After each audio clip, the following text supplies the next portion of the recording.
Hello everyone and welcome to another card video. Today I'm playing with some Say It With Stamps products called I Love Dad.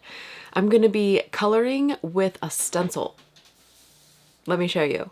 This is the I Love Dad stamp set that I'm using to make this card today, plus a handful of other products.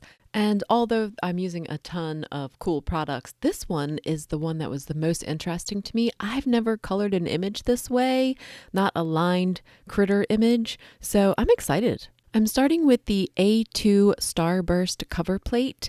This panel is actually cut to 3.5 by 4 3/4. The Starburst design is very pretty. It actually reminds me of kind of a quilt design.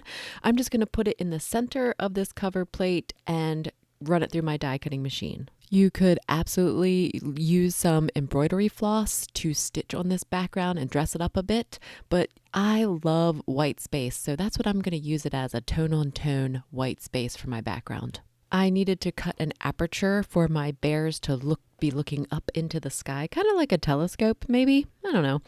So I'm just using a basic circle die and trying to get it kind of in the center of my card. You know, I'm trying to line things up straight.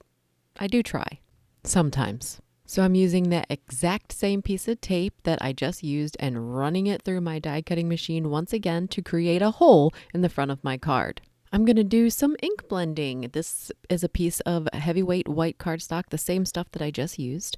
And I've made some marks just so I know about where my circle aperture is. And we're going to do some ink blending. I have a light blue, a dark blue, and a black ink, and I'm using this ink blending brush around the outside of that aperture to create a night sky, an evening sky. So my go-to for that is blue and black. I'm using that same blue ink blending brush for both blues.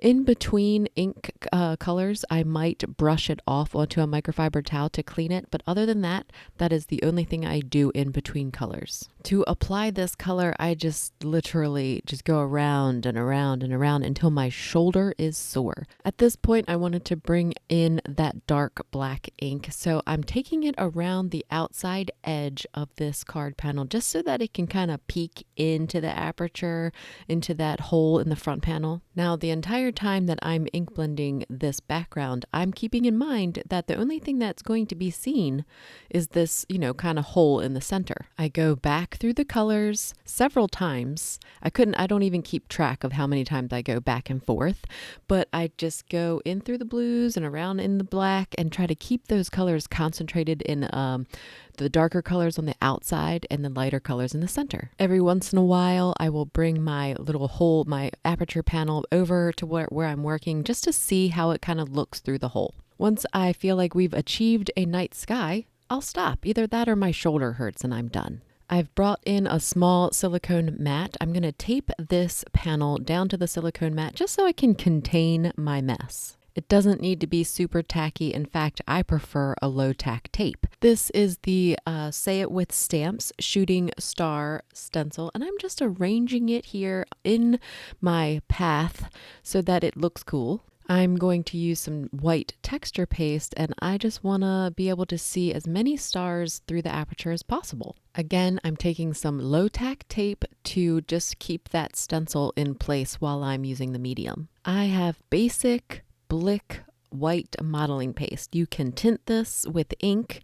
In fact, you'll see the ink on my panel get tinted with ink. You'll see this modeling paste get tinted by the ink that's on the panel. I'm trying to put a good amount of modeling paste on so that it does give the card some texture and the stars appear to be lifted up off of the card panel. See how wonderfully bright white it is right now? It doesn't stay that way. No matter how long you wait for your panel to dry, the modeling paste will absorb that ink.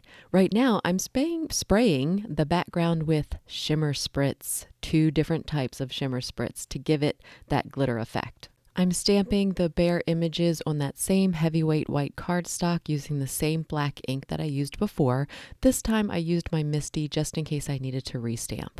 It doesn't really matter what kind of ink you use because you're not coloring it with alcohol ink or water.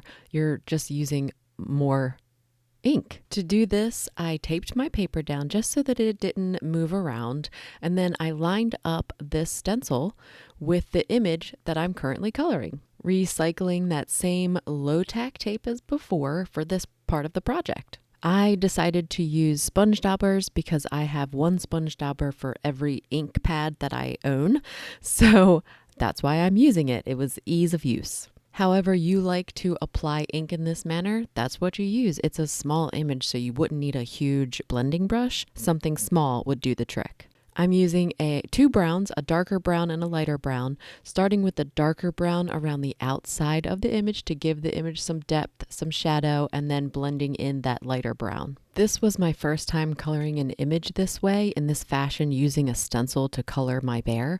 And I wasn't sure if I was going to like it very much, but honestly, it was so fast and it turned out so cute that I'm definitely going to consider buying these stencils in the future for this purpose. Of course, I would get more detail if I were coloring this with pencils or markers, but to make it really quick, I think this is fabulous. Just like as I inked the background, I went back and forth between the two browns, blending the colors together, trying to make it look like it has a little bit of dimension, but that's it, and it was done in no time. I also considered mixing a little bit of that brown ink in with the modeling paste and then going over the image with the modeling paste to give it a little bit of texture that way. I bet that would look cool as well, but I didn't do that here. I think it would be equally cool to have the mask for the image, that inner part, just so that we could ink blend around the outside of the image more easily. That's something to consider as well. I'm using the coordinating dies to cut these images out.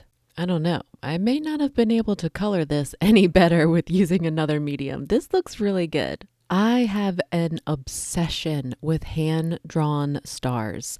I must have all the hand-drawn stars, and this set has, you guessed it, hand-drawn stars. So I absolutely had to find a way to incorporate all of the stars into my card design. So I decided to white heat emboss them onto this navy cardstock. To do this, I stamped it first in a clear sticky ink, and what you can't see is my heat tool heating up behind me.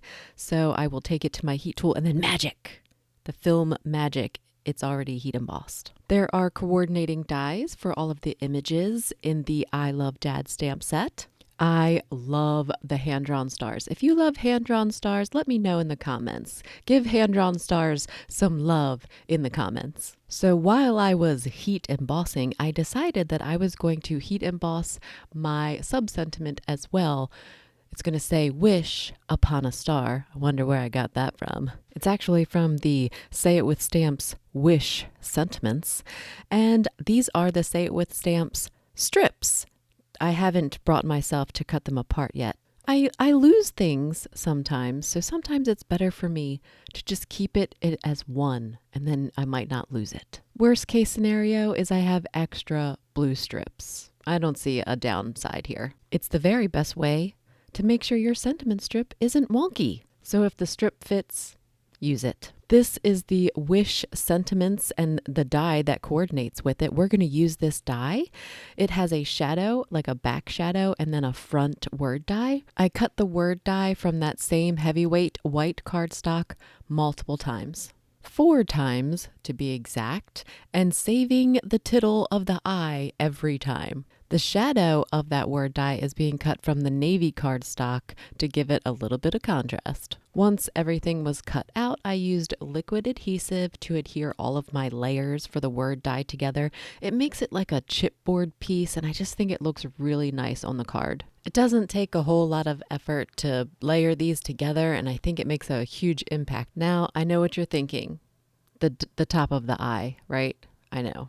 So I wait and adhere the entire word die to the shadow, and then I start messing with the top of the eye. For me, or in my opinion, it's easier to stack those little dots instead of trying to stack those dots and then put it somewhere. So having this shadow actually kind of helps this process. I can put a small amount of adhesive right where I want the top of the eye to be and then just stack them right on top of each other in that same location. Now my background has dried and now you can see my stars are blue because that modeling paste has absorbed the blue ink from the background. So this is my best solution for this issue. This is a Posca paint pen in white, and I'm going back over each of the tops of the stars. This is really easy with this pen. The nib just allows the the paint to flow out and make those stars white again. I'm sorry my big head is in the way, but I wanted to make sure that I align these two panels properly so that I didn't have to trim anything off. At this point, I'm just adhering the different elements that I've created onto the card in an arrangement that is pleasing to me. Certainly not forgetting the hand-drawn stars. I adhered this panel to an A2 top folding card base, and that's it. It's done. I didn't really change anything from the first practice card, but I do have a side-by-side for you. I think both versions of this card are absolutely adorable. I love the color palette. I dressed appropriately for the card today. Find me, find PHOTOPLAY paper on social media, and until next time.